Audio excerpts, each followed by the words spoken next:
welcome to the Minds on a Mission podcast, the podcast where we explore the journeys that challenge us, change us, and chart the best course for our best selves. I'm your host, Samantha Bailey, an entrepreneur and content creator, and today's lovely guest is the host of the Modco podcast and also is an author. If you guys want to help me welcome Angel Wilborn. Woo! Hi, Samantha. Thank you so much for having me. I'm so excited to be here. Thank you for coming on. I feel like, when did we set this up? Like months ago, right?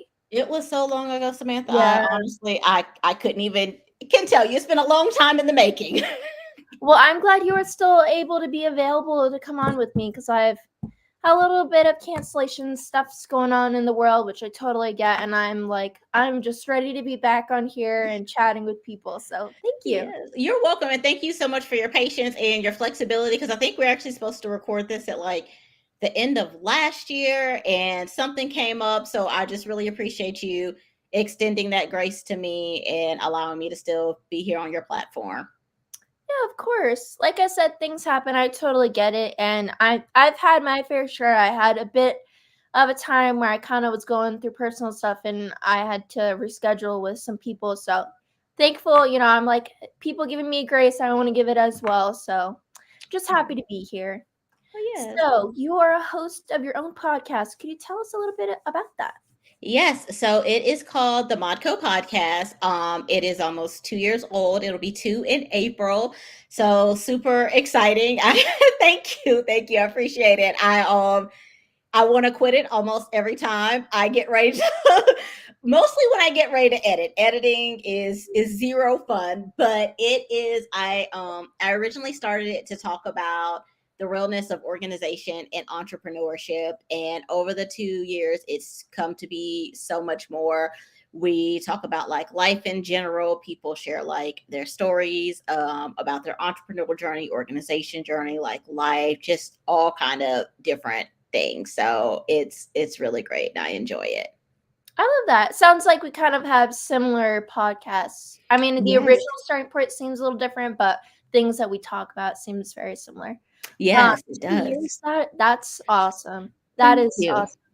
And I've always done them live, so I don't know the editing aspect, and that is honestly why I do them live, is because I'm a bit of a perfectionist, and I would be sitting there for hours and hours each episode being like, this is not perfect. So when I started my podcast, I was like, it just has to be live. It just has to be live because that way it kind of forces me to be like, whatever happens, it's out there, no being like, oh, I shouldn't have said this, or, just being like real and raw. So, but I love editing. It's just, it's so time consuming. So. It is.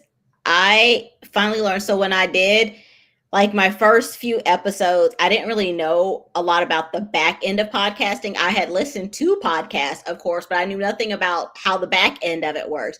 And so when I was editing, I started off, I was using Spotify as my host site because everybody's like, sign up for Spotify. It's free, it's simple, it's easy, and you can do all your editing and everything in there. And I was like, okay.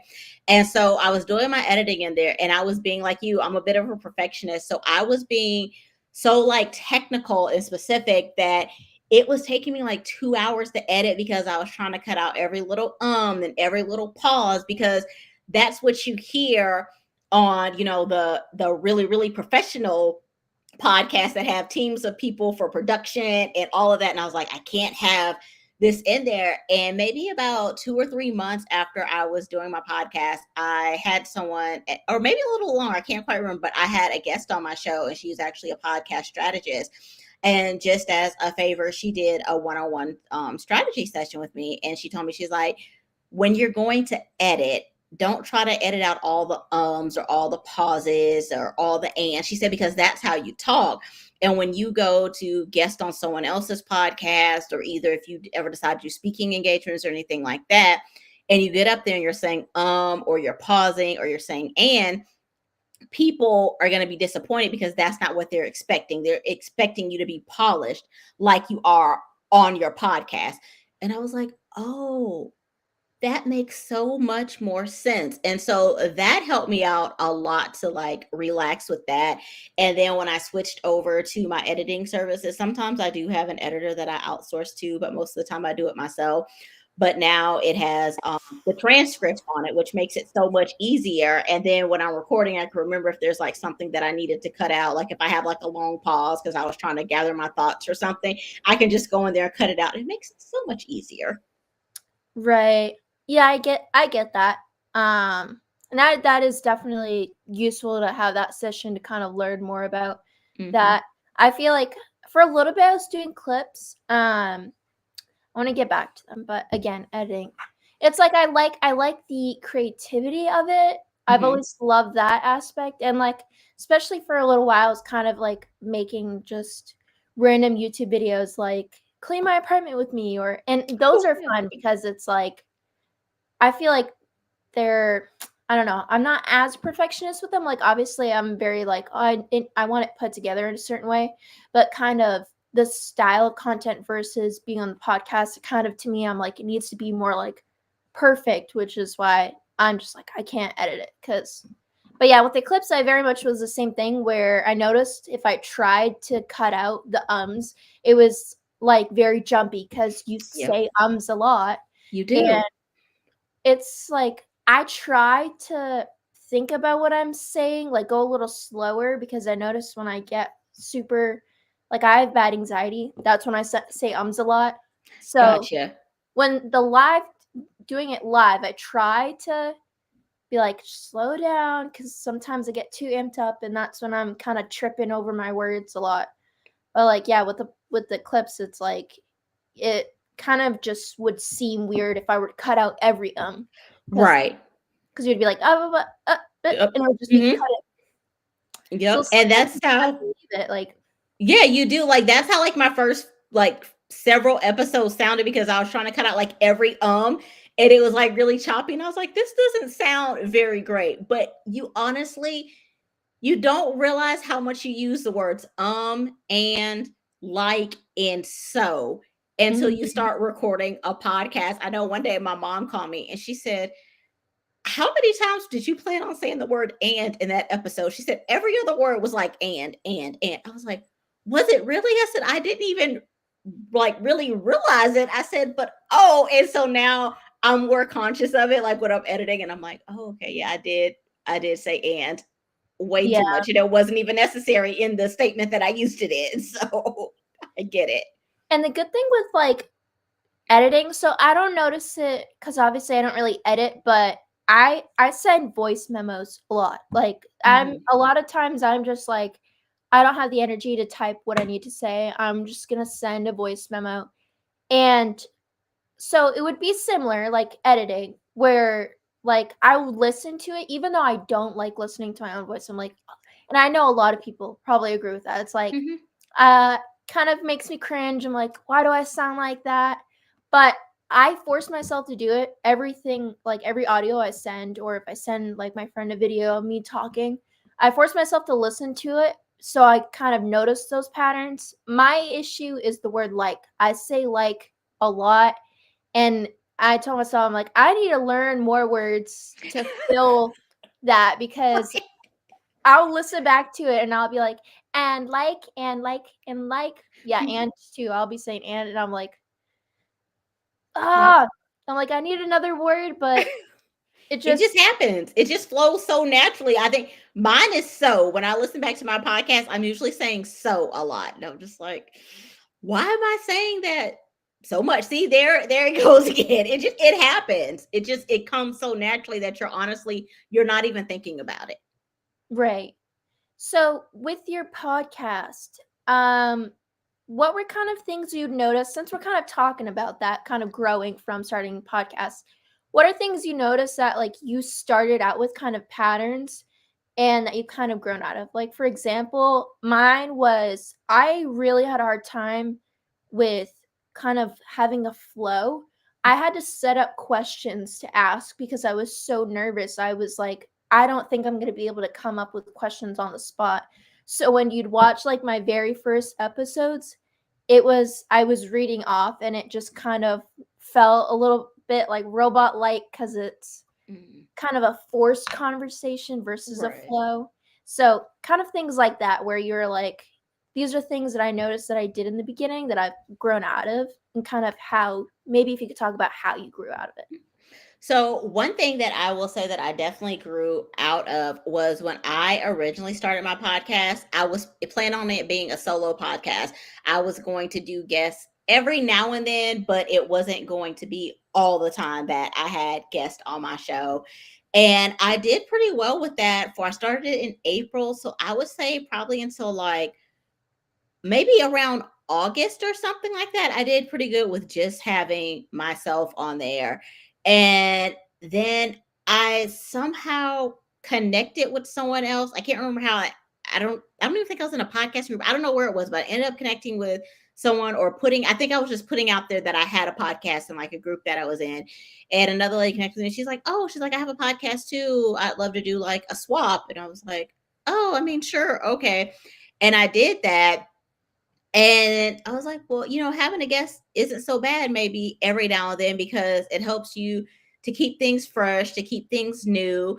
And it also helps you to like kind of break things up a little bit. And especially if you're like, I had intentions of doing a solo episode, but for some reason it didn't work out. I've had issues sometimes where I sit down to record an episode and then it's just not coming out how I want it to. And I get frustrated with it. Like, that's a good time to have guest episodes. So that was definitely one thing that I changed fairly quickly with my podcasting. And another thing is, I think we were talking about a little bit before we got on there, I have changed my intro several times.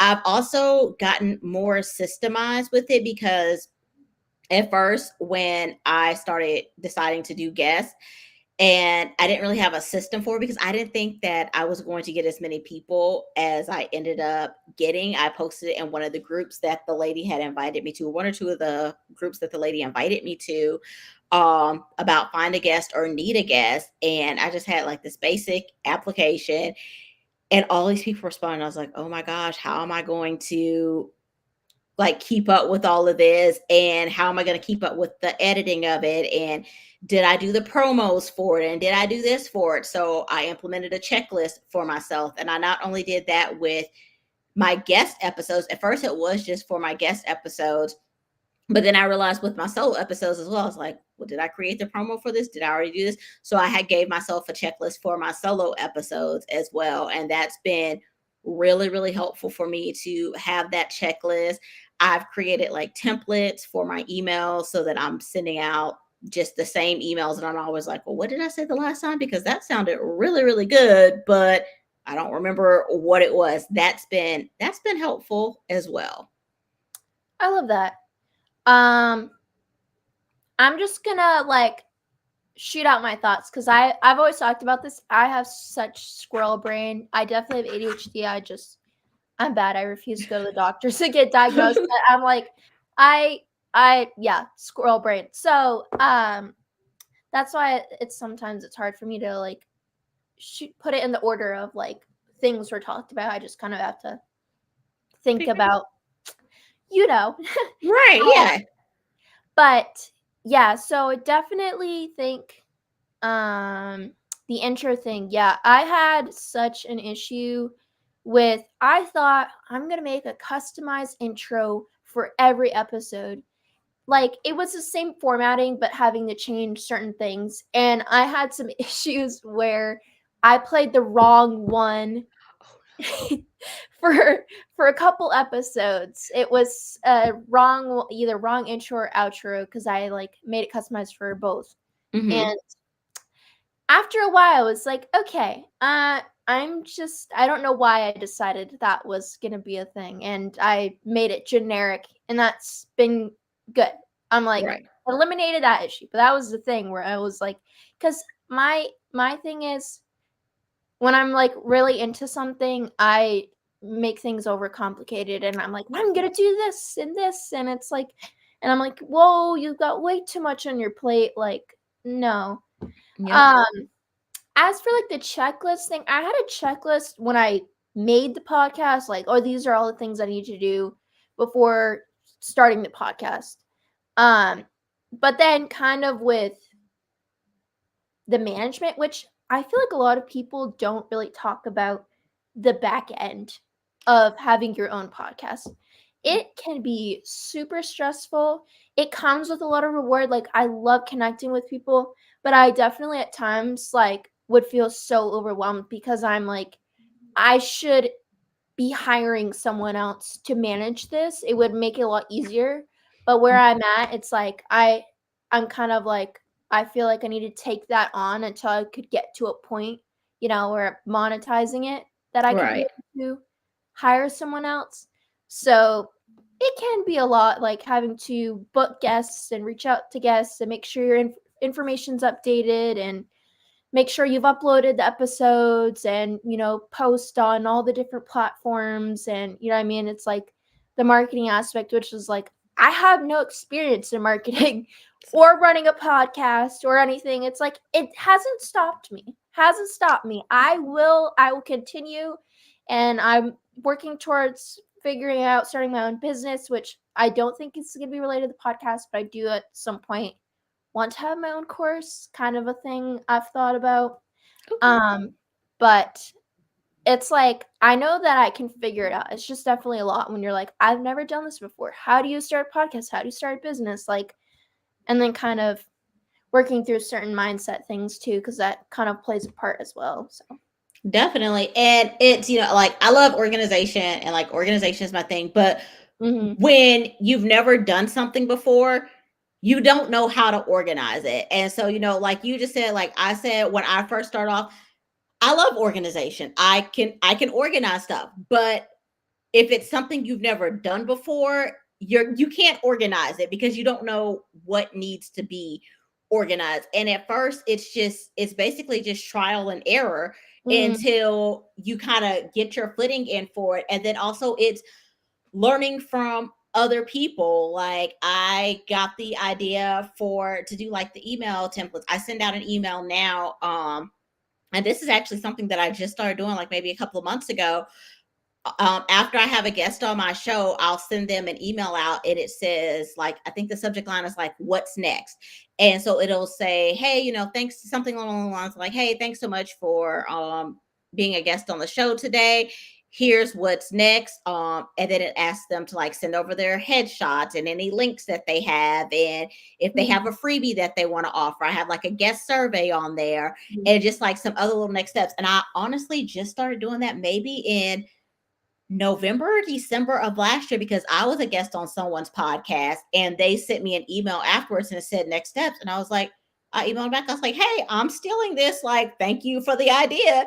And when we were talking on our coffee chat, there was something that I said to her. I can't remember what it was, but something I said to her. She's like, I'm stealing that. I'm like, go ahead, like, steal away. And so I had already been sending out emails, but I never sent out that what's next email. And I've learned that people appreciate that. But that's something that I found out from learning from someone else or from trial and error. Like I said, with the checklist, it wasn't something that I was doing at first. But when I was trying to keep track of 50 applications, and then out of those 50 applications, the 20 people that I did actually interview and trying to keep track of that, it's like, okay, I need a way to do this. Oh, a checklist. That's a good idea. So don't Right. beat yourself up too much about it because you'll figure out what works for you. And what may work for me may not work for you because our organization styles are different. The way that we think is different. But it's always good to hear like how other people get their back end organized or get things done because it can kind of give you an idea. And it's like, okay, well, maybe I don't want to do exactly that, but there's something similar that I want to do to what they're doing. Right. Yeah, I get that. And I feel like it's like I kind of have similar like the thing I sent you. It's kind of similar. Like it has, what do you feel comfortable talking about? What do you not? Is there a picture you could provide? And then obviously like I asked for people to come early just so we can kind of talk about a little bit of what's gonna happen during the episode. And so it's like it's similar. I don't have an email. I just have like a formatting. Like it's a set formatting that I have like in my notes somewhere that like I use, but my only thing is I want to be a bit more like scheduled with things. I feel like for a while I was really good with that, but then it kind of fell off of it. And like now I want to really get back on track with having set like, okay, within this amount of time I want this to be sent over, you know what I mean? Right. Because I feel like lately it's like I'm trying to get back into it, so I feel like things are a little last minute, which I don't like. I don't like being last minute in things, so I'm like definitely want to kind of refine my system. And yeah, I think the emails thing's great. I have like an automated thing that kind of sends, I think it sends, I don't know if it sends a follow-up one. I know it sends like the confirmation and also sends a text, like I have it automated to send a text saying like thank you or whatever. Oh But yeah. Yeah. Yeah. So so yeah. I've dabbled a little bit in it. Like I had a friend, he knows a lot about that stuff. He taught me like how to make a shortcut because I'm like, I don't see some things like that, not my thing. I definitely am willing to learn, but Right. I'm not like a coding or, I have no idea. I'm just like, please show me how to do this to make things a bit easier on my side. But I got you. I understand. How long have you been podcasting? so since September, it's like Okay. 6 months maybe. Yeah. Yeah. Okay. Yeah. Yeah, it'll all come to listen. I'm still learning stuff and still figuring out things and still trying to get stuff together. The other day I was recording a solo episode and I recorded the whole thing. I finished. I was like, yes. I hadn't hit the record button. Excuse me. I get that. Do Yeah. you ever like during solo episodes? Like, I mean, I know probably now it's a bit different because you've had more time for it, but like in the beginning, was there ever really a worry of being like, am I going to be able to fill the spot like with stuff like being able to talk for enough time? You know what I mean?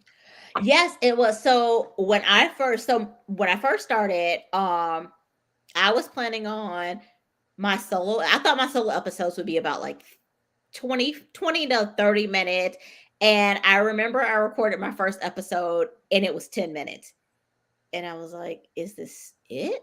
But I was Right. like, I'm done talking and I don't want to just be rambling on and on about nothing. And at that time, all of the podcasts that I always listened to were like 30 minutes or longer. So I was like, this is a really short podcast. Who's going to be interested in it? And I remember talking to a friend of mine and I was telling her about it. And she said, it's okay. She said, people like those shorter podcasts. They like that bite-sized information. And I was like, okay. So most of my solo episodes are usually anywhere from like 10 to 15 minutes. I have had a couple of solo episodes where I go to like maybe 20, 22 minutes. But I feel like and since then I have discovered other podcasts that are, like short like that, 10 to 15 minutes. So I was like, okay, it's not just me. But I feel like for myself, when I'm just talking to me, it's perfectly fine because I'm able to get my thoughts out. I feel like I'm giving valuable information. I'm not just rambling and trying to fill the episode to make it longer. Now, when I have guest episodes, those can range anywhere from 20 minutes to 45 minutes. It just all depends on how the conversation is going and how the conversation is flowing. I will say with guest episodes, I do try to usually do at least 20 minutes. So there have been some times where I've had to kind of like push and pull to get it to that 20-minute mark. Right. Sorry. I was like, you're done there. Yeah, I get that. I feel like I don't know. I've had like a couple people suggest like, maybe do them shorter, but my thing always was like, I've kind of been a long form content person. Like I like watching the long podcast episodes. I think it can be, I don't know, very interesting and just to like put on and kind of do stuff. Like it's very much my comfort zone. And also I feel like a lot of times with like interviews, it's like, I don't know. Sometimes I just would think, is that enough time? I don't. Part of that thinks it's because I do like to talk, and so I'm like, I probably could talk. I also listen, Right. but I mean, like, I love to conversate with people, so I feel like an hour is just a nice spot. Like, I know some people that do, 2 hours, 3 hours, and I'm like, That's a little bit too much for me. Like, my social battery would be gone. It would be gone. But an hour feels like a nice spot, and sometimes it's like I've had times where me and the guest are having a really good time where we've easily gone to an hour and a half, not intending, but just kind of going through a flow, and it's like it can be nice. So I definitely think there's a sweet spot. It's different for everybody. I think an hour for me is a good spot because it's like half an hour. I just feel like there's more to get in. There's a lot to learn about someone, and even an hour is not enough to know about someone. Their whole life. But yeah, and it just all depends on like what your audience gets used to, and that's another reason why I was kind of happy that I started like mixing the guest episodes in.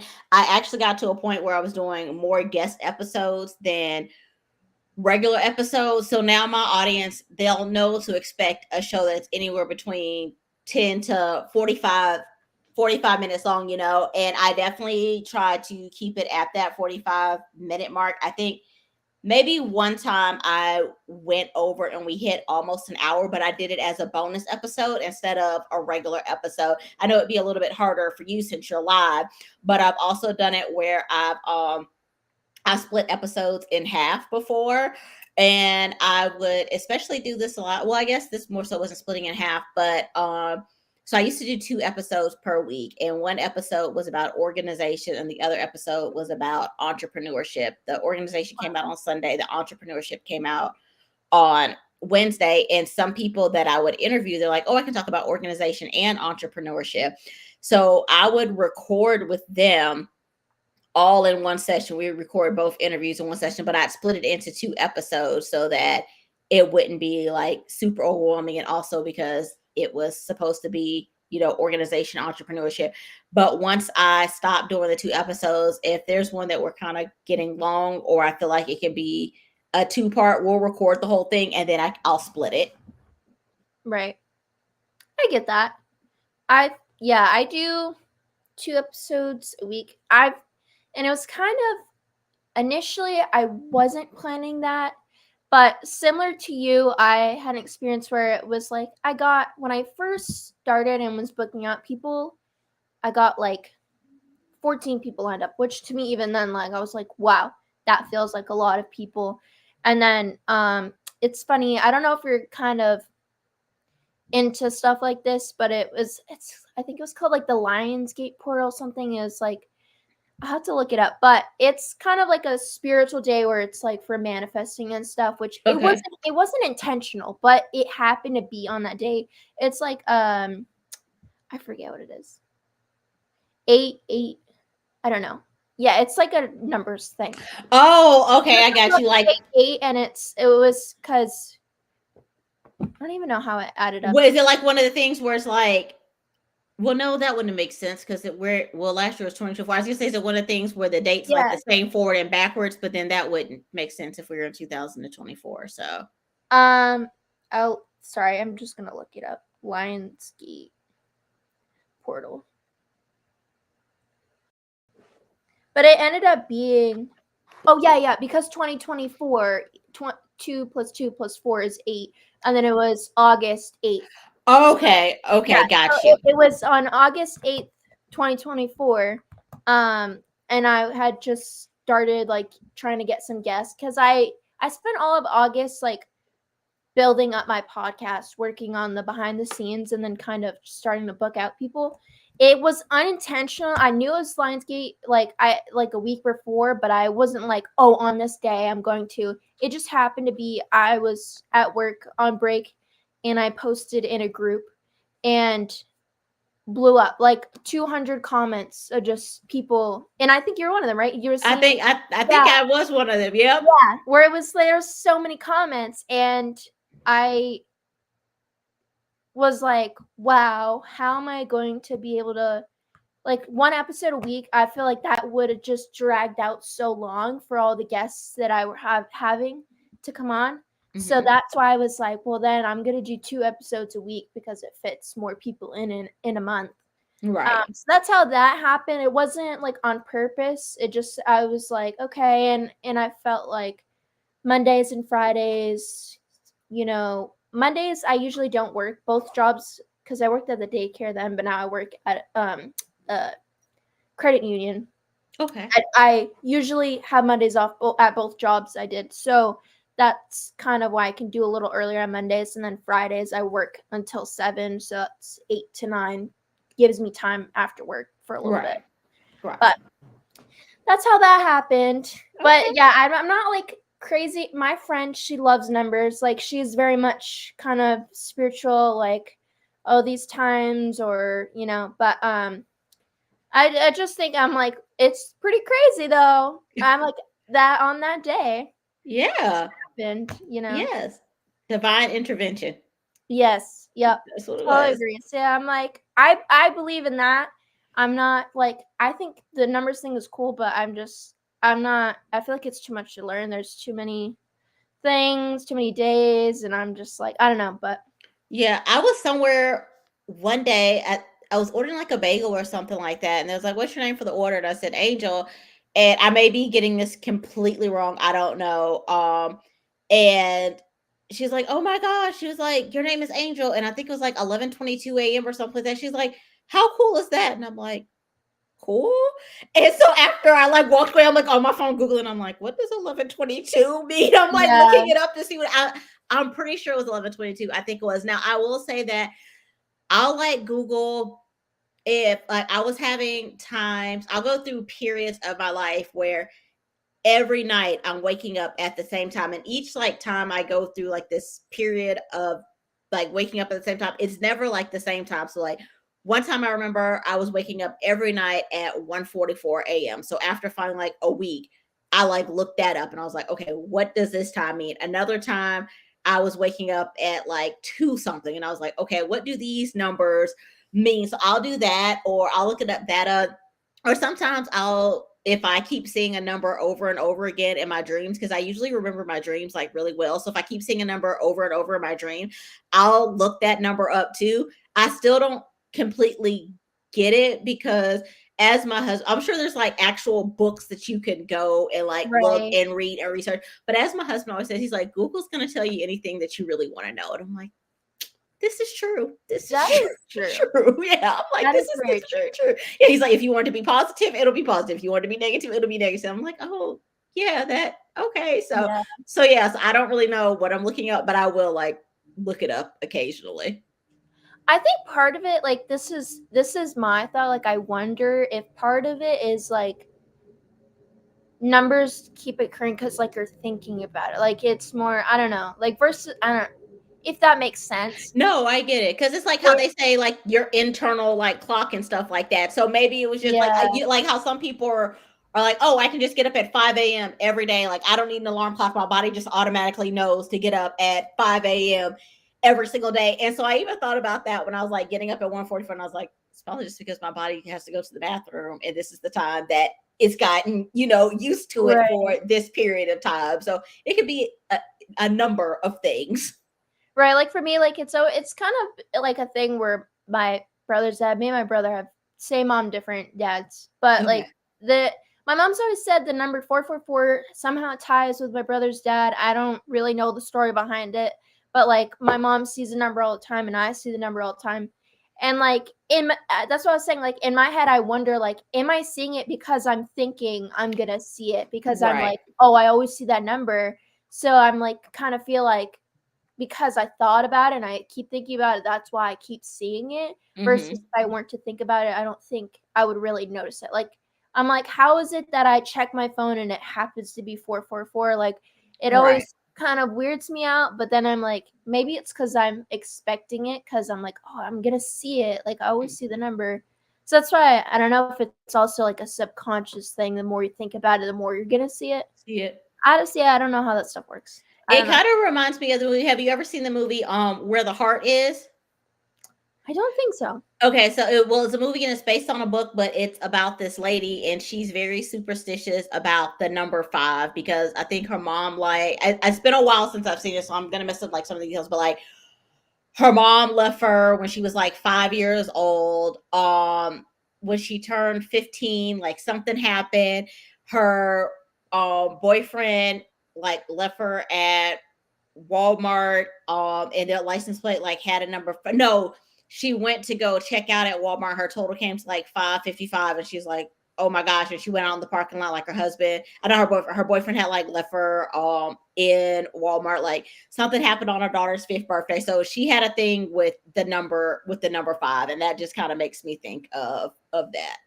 Yeah, I was gonna say, like, to me that sounds like a subconscious thing. Like she's tied the number 5 to like a significant event, and I feel like Right. because she kept thinking about it, kept like manifesting it, like it just kept being a thing. Because they say too, it's like your thoughts are so powerful, and when you think about like even negative thoughts, if you think about it too much, like you're gonna manifest it, and it's the same positive. That's why we have to rewire our brain, which is like why I've really worked hard on certain like limiting beliefs, things that I've thought a lot. Like I will literally tell myself, "Don't think you're gonna make it like come true if you keep thinking that." I'm like try to tell myself, though those things aren't true. It's not true. Don't keep thinking about it. Or like sometimes like I'll think like I don't know. I have a fear. I'm not trying to get morbid, but like of my mom dying, because it's like your parents get older, and I'm just like. Yeah. Not gonna be here forever, and then I'm like, no, if I keep thinking about it, like it's gonna come sooner. So I just tell myself, I'm like, just don't think about it, leave it alone, just don't think about it. I've had a fear of my parents dying since I was like 9 years old. I don't know why. Like I can still remember the day that it hit me. I was in like the 4th grade, I think, and we were standing up doing like our moment of silence, and it hit me. Then I was like, my parents are getting old, because my dad was like 37 when I was born, and so I was like, my parents are getting old. They're gonna Right. die one day. And this was like 9-year-old me, like just popped in my head, and No, like me too. like thinking that, I was like, oh, okay. And then Right. I listen to, I like a lot of true crime. And so sometimes my thoughts can get like a little morbid. And my friends and Me family too. there, I was like, Angel, please stop with the true crime. Like, just stop. Yeah. I'm like, but no, this is important information to know. And I'm like, you need to know this, and we need to know this. And I'll like lay stuff out. I think one day there was like a crazy driver or something like driving behind me, and I was trying to get over so that they could just like have their way, but then they like got behind me again. And I remember when I got to my destination, I took a picture of myself and I sent it to my husband and I sent it to my cousins, and I was like, if anything happens to me, this is what I'm wearing, this is where I'm at. I was like, this is the car that they're looking for, this is the description of the man. And I was like, are you okay? And I said, yeah. There's like, what happened? So I told him, I was like, do you know how many people get killed because of this? There's like, can you please stop listening to true crime? There's like the chances of you getting killed are very slim to none. I said, people always say that, but yet there are hundreds of true crime podcasts out here. And yes, some of them play the same stories, but most of them have different stories. So obviously the chances are not slim to none. So Right. I'm with you. Yeah. I'm glad I'm not the only one on that, because it has created a whole new level of paranoia. I feel like I'm already kind of a paranoid person. Yes. And I'm like, tell me why. There was one. Do you watch Bailey Sarian? Have you watched her? Is that the one who does her makeup while she's? Yes, I've watched. Yes, I've watched a couple of them. I love her, and I think it was either her or Crime Junkie. Have you listened to that one? I have listened to them. Yes. Yeah, it was one of them. It was talking about it was where the guy came in through the kid's window, and like it was like horrible. And ever since then, I am so, even though I live on the 2nd floor, I'm still paranoid about my window, like someone coming in through my window. And then like my door, like I literally can't sleep at night because I'm like, did I put the chain lock on? Like I literally get up and I'm like, it has made me so paranoid. But then also I'm like, I'm grateful because I know if something were to happen, Right. I'm already thinking of all the scenarios. So Right. I'm already being vigilant about it. Like when I first really, really got into true crime, I would every night before bed, and we have a 2-story house, but every night before bed, I would go and check every single window in the house to make sure that all of them were locked. And I have been hearing, so there's a TV show that we watch. We like Chicago PD, and I think it was on that one, they had an episode where this guy was like, getting in through people's attics. He had like, and we live in a townhouse, and he had like carved tunnels or something between the attics and the townhouses, and was like going down through the attic. And so I told my husband, I was like, you have to go check the attic. And he was like, it's a TV show. It's not going to happen in real life. I kid you not, Samantha. Like the next day, I went to go listen to one of my true crime podcasts, and it was about a killer in the attic. And I'm like, nope, you got to go up there and check the attic. So now every now and then I'm trying to like, hey, have you checked the attic lately? And he was like, why? I'm like, because there could be someone living up there that we don't know about. And he's like, and how exactly did they get in? I don't know how these people do the things that they do, but somehow they do them. And so I need you to go up there and check, please, because I just want to make sure we're good. Yeah. The thing that like makes me even more paranoid is thinking of like the factor of, wow, the more I choose to have an online presence, the more I am at risk. Like, that's definitely a thought I've had, and it doesn't help. I just recently watched a video on stalkers, like with celebrities, like certain things that has happened because of stalkers. And then I've thought, like, one day down the road, like, I'm really gonna have to think about, that, like, wow, because of the life I chose, it's like I won't regret it, but that definitely is a thing that comes along with it, like, especially people that are celebrities. Because I think being an entrepreneur is a little bit different. You're still in the limelight, but not as much in the mainstream versus being a celebrity. Well, it's not even just celebrities that get stalked. I used to listen to this podcast, and it was all about stalking. And like they had a couple, not even like A-list celebrities on there, but they had like some B-list people on there. But most of them were just like regular everyday people who were being stalked by like exes or their ex's new girlfriend or something like that. And just listening to the details that these people put into the stalking, I was just like, how do you have enough time in the day to be able to do? I'm sitting here, I'm over here like, man, I need some extra time in the day. I feel like I didn't accomplish everything. And you have time to work a full-time job, a side hustle, and to stalk someone. Like, yeah, how many hours are in your day? Because I need to borrow a couple of those to be a little bit more productive over here. Yeah, I just think it's more of like I know it happens to other people, but just more of the increased chance of, and there's got to be someone out there if you're choosing to be online and kind of growing your platform or being a celebrity. It's like, like there's more eyes on me, and that's definitely a thing where it's like, and like seeing the ones about celebrities, it's like they literally, the people convince themselves that they like the other person loved them or that they were in a relationship together, and then ended up like there was a few where they ended up killing that person. And I was like, that's just so sad. Like, it is so sad to think that, like, again, it's a thing of, yes, there's all the positives, but also thinking like, because I chose to be in the limelight, there's more eyes on me, which could create people like that who need to get help but choose not to, and end up kind of focusing it on that person, having that obsession, and then going to the extreme because they're looking for that love or that validation. And then it's like not realizing the other person's like, I don't know you, I'm sorry. And then it creates the whole thing.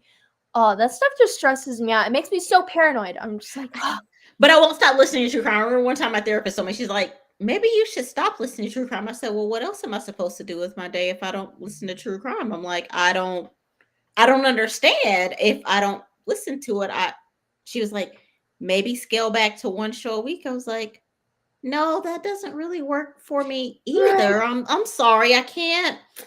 Like, no. Yeah, it's like, probably not gonna happen. I was like, y'all are gonna thank me one day when I save your life or something like that, or you think back to what I said in the background. I don't know, but seriously, I'm with you. I get that, because like I said, I watch them too, and then in my head I'm like, even though this stuff is like disgusting, like I'm like, how could anyone do this? So I'm like, I need to know what to look for, because I'm like, this is not happening to me. I literally, like, I would say I fear more my mom's death than my own, or like my grandma, like people close to me.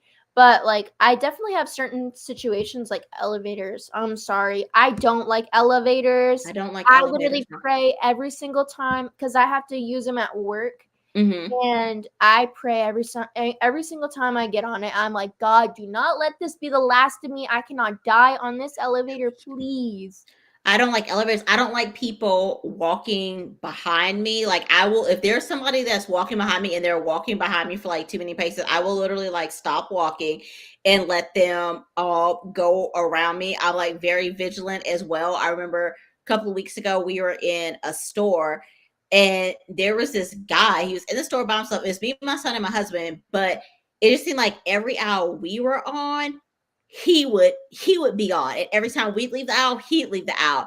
And Mm. so, and then my husband and I kind of like split it, and my son was like kind of running back and forth between us, and I was like, no, you need to stick beside one of us. I was like, stop running back and forth between us, like stand beside somebody and wait for us to go to the next aisle. Because I mean, it was, I mean, he perfectly fine. We ended up like losing.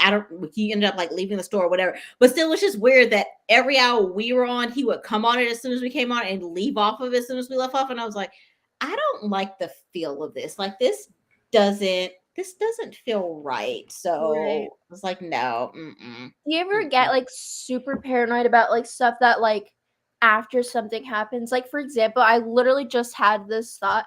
I was like, what if I have a stalker out there and they watch this episode and they know that I'm aware that there are stalkers out there and that they are like formulated plan? I'm like, why do I think those things? Why?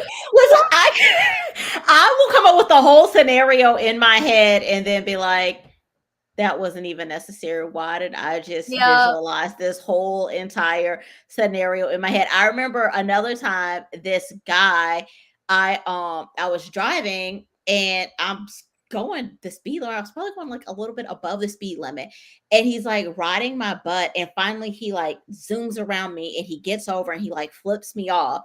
And less than 2 minutes later, we both end up at the same light. So I was going to make a left turn and he was going straight.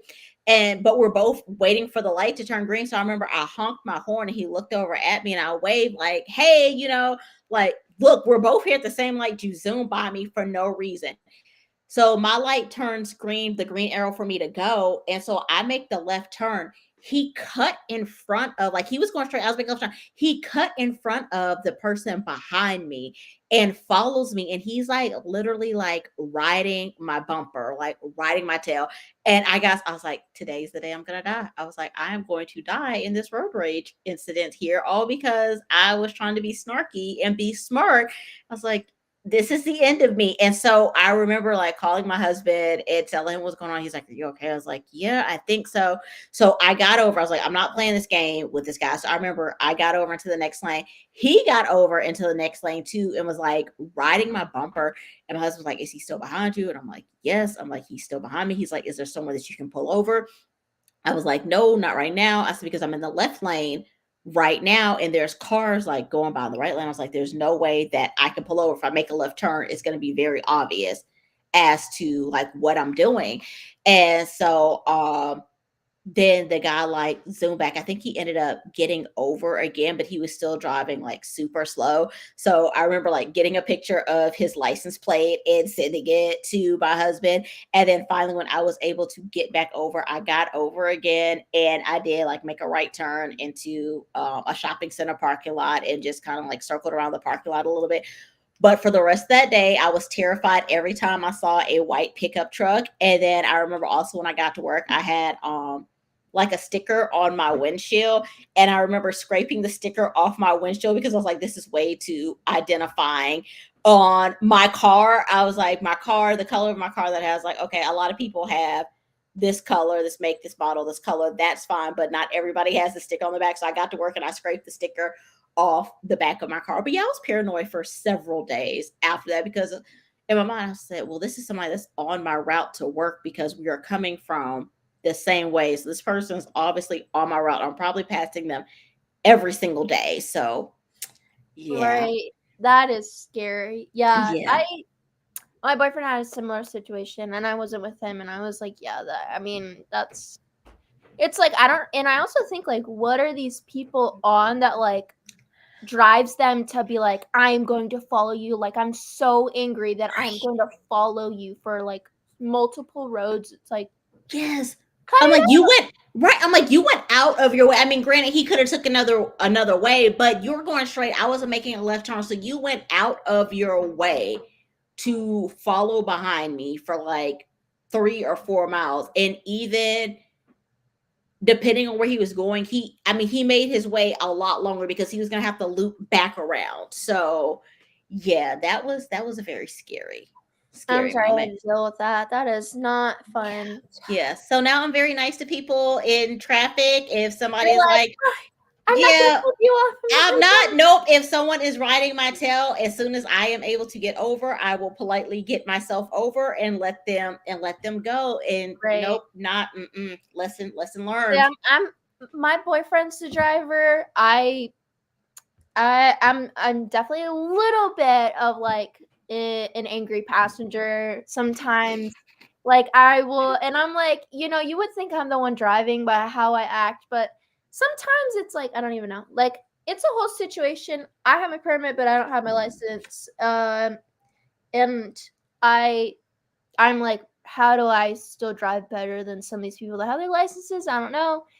Um, but yeah, I definitely get a little like sometimes it's like someone will get in the next lane and they won't turn their blinker on or like certain things, and I literally would just be like, "Oh, do we not know how to use our blinkers?" Like, Yeah, yeah. I had to and I'm like like, keep I'm glad they can't hear me because I'm talking my smack in the seat or just like I'm like, you gotta keep the window up so they don't hear me, but you I'm just mean yeah, I've definitely had like a little internal like road rage in the car, and I have to remember like when my son's in the car because I think one time the light was green and nobody was going. And I was like, "The light is green, go you idiot!"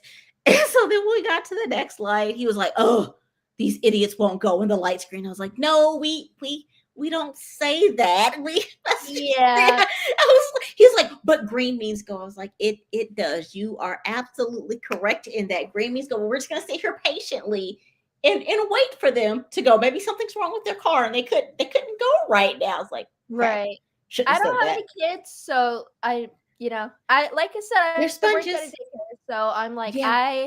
I've had to really I'm like you're around a kid, I'm like, oh, but it's so hard because sometimes you're just like, especially driving, it's like I totally get that. Just from being like, go, and then not Yes. even be like, oh, you heard me say that? Oh, Yep. I'm like, oops, they're because like little kids, sponges.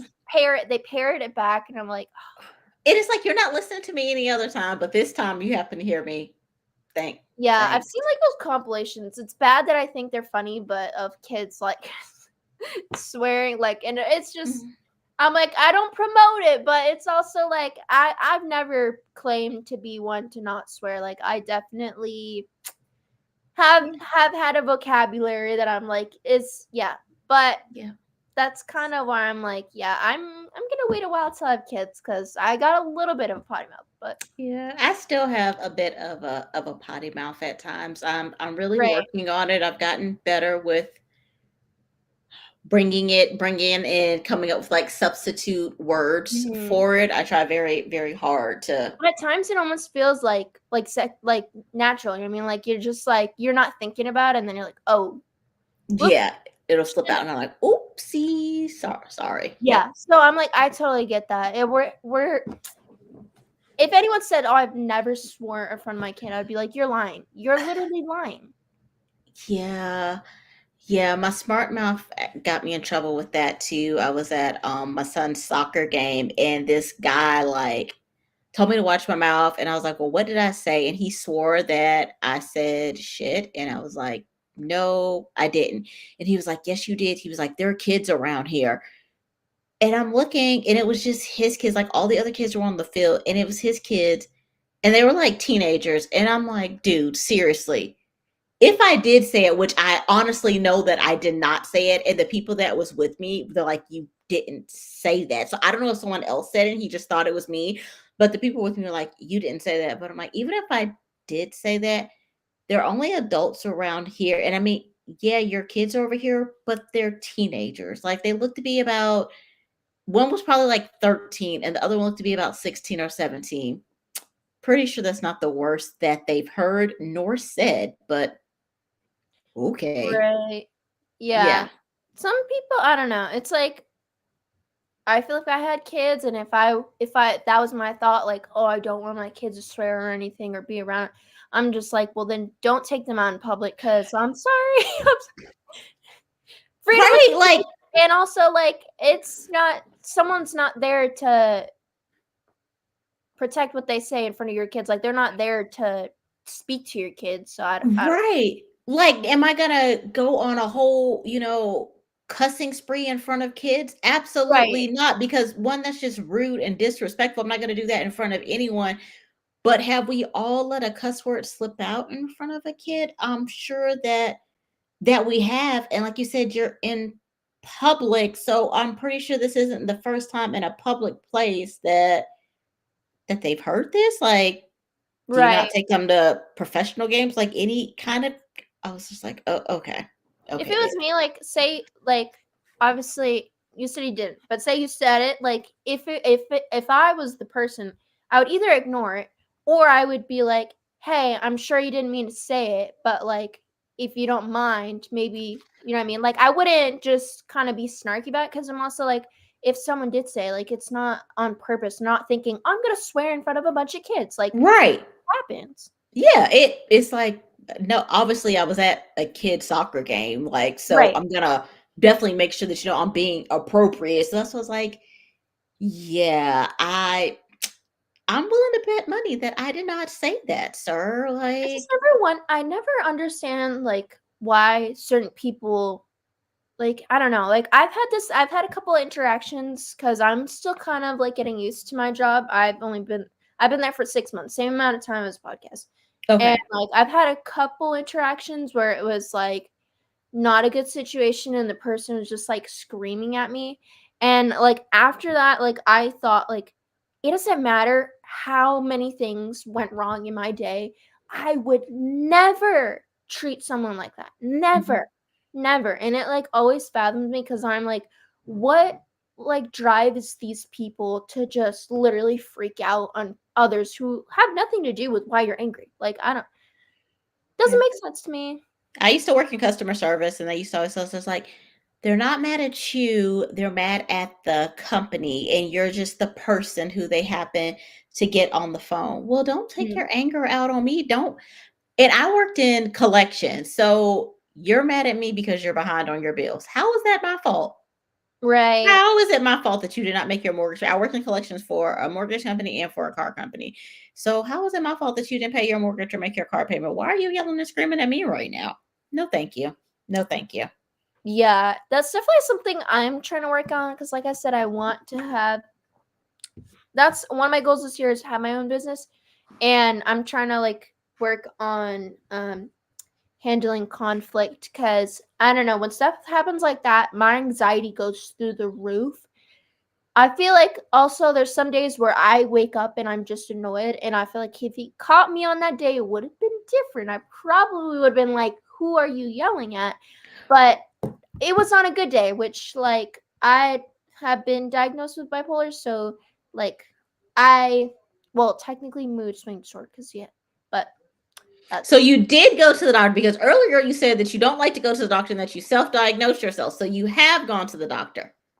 ADHD. Yeah, no, for so they said had to say mood swing disorder because you had to go to a therapist to be diagnosed with bipolar, which is Okay. like literally the same thing. And I have my family history of bipolar. My mom's bipolar, my brother's bipolar. They're diagnosed, like officially Okay. diagnosed.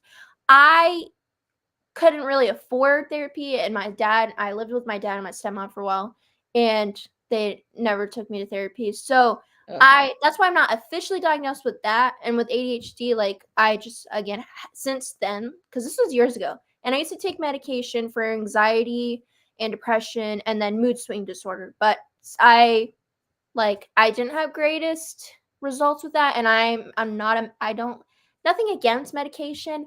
I simply just could not remember every day. And I would even set alarms and stuff, and I just like I would be busy during that time or something would happen, and like I just was like even when I was taking it consistently, I felt like it wasn't making it better for me, so I just was like I'd rather not. So I don't take any medication, but I'm kind of more of like, I'm gonna work on trauma, and I've done a little bit of therapy since then for a little bit because my insurance covered it for like literally 8 sessions, and then that was it. Oh yeah, I know what you're talking about. Yeah, it's like Yeah. people may need a little bit more than 8 sessions here. Yeah, I'm like, I working my trauma has helped for sure because I've noticed too, like, patterns is, like, certain things, like the bipolar, to me, it kind of more just feels like triggers because of trauma. So, like, in my experience, like, why I would get upset at things is kind of certain things people would say, or, like, it kinda would flip my mood, like, with the person getting upset at me. It's like I was really happy, and then, like, I was, like, became really low, and, like, my anxiety was, like, really bad, and I kinda go through that every day, but Gotcha. I don't take medication. I should. My mom's like, "You need to be on meds." And I'm like, "Mom." I don't She's want like, to. "Listen, I take all these medications, it's helping." And I'm like, "I know, it may not be for everybody." And Right. I I feel like I'm still good at where I'm at because 'cause I'm still working on myself and getting Yeah. better. It's just I'm like, "Yeah, I probably should be on medication." But and then also it's like with the therapy thing, now I have a different insurance and it doesn't cover, and so it's like I can't even get officially diagnosed with bipolar. So Yeah, I it's got the you. whole Okay. thing. I wish mental health services were either free or a lot more affordable for people. I definitely agree with that, and also that they had availability for it. I remember when I was first trying to go to a therapist. First of all, it takes a lot of courage to be like, "Hey, this is what I need to do." And then when I was researching them, I finally found one that I felt like I would do well with, and I reached out to schedule an appointment. It was like, "Oh yeah, we have a 6 month waiting list." I was like, yeah, I kind of need help now, not in 6 months. Like I would like to talk to someone now, not six Mhm. months from now. So thanks, but no thanks. On to the next. So, yeah, Right. I mean, the 8 sessions that it provided was definitely helpful. But again, like, I feel like there's still so much deeper layers to work through that, like, it's more too of, like, just being able to talk to someone and then also, like, them being able to be like, "Okay, here are some things that I think might be helpful." But again, for some reason, they don't wanna make that and or, like, going to hospital or anything, make that affordable because, like, I don't know, they gotta make their money, but I'm just like, yeah. "Why?" Yes, I listen. I get it. I understand. I understand. But for anyone listening, don't go my route. If you think you need to be on medication and you have access to it, definitely do that. I'm just a bit stingy and I'm like, medication's never been my thing. Like birth control, I'm on the next Planon because I was like, I can't take the pill. I would not remember to take it every day. And I did it for a little bit because I was gonna switch because I've had issues with my birth control, like causing acne. Mhm. Um, and I did the pill for a little bit while being on the next plan. It gave me really bad like hives on my legs, like really bad rashes. They itched so bad. Oh I my was like, goodness. that's my sign for me. I'm just gonna stick with the next plan on and Yeah. yeah. Yeah. I don't blame you on that one. But the thing is, like, if I genuinely was like, I want to be on medication, like, if I kept trying different ones, would find something that would work for me. Yeah, it takes a It's while, just, like, to find something, and that's just like anything, to find something that, like, works with you because there's so many, of course, like, allergic reactions or just, like, you rejecting it or Mhm. anything like that, so it does take a while. Sometimes you have to, like, go back to your doctor and be like, "Hey, I need a different one," or maybe I need this one, but a different dosage and all of that. Right. So I know we're over the 1 hour mark. Was there anything else you wanted to let people know about before we wrap up? No, I just thank you so much for having me on here. This was a fun conversation, like, very natural, very just, like, kinda go with the flow, so I really enjoyed Right. it, and thank you. Course, me too. I feel like always when I like send the list of what are things you want to talk about, sometimes I feel like some of the stuff doesn't get talked about just because the flow of the conversation Mhm. just kind of goes other places. But like I always enjoy it, especially too. It's like us talk about true crime and stuff. It's like Yeah.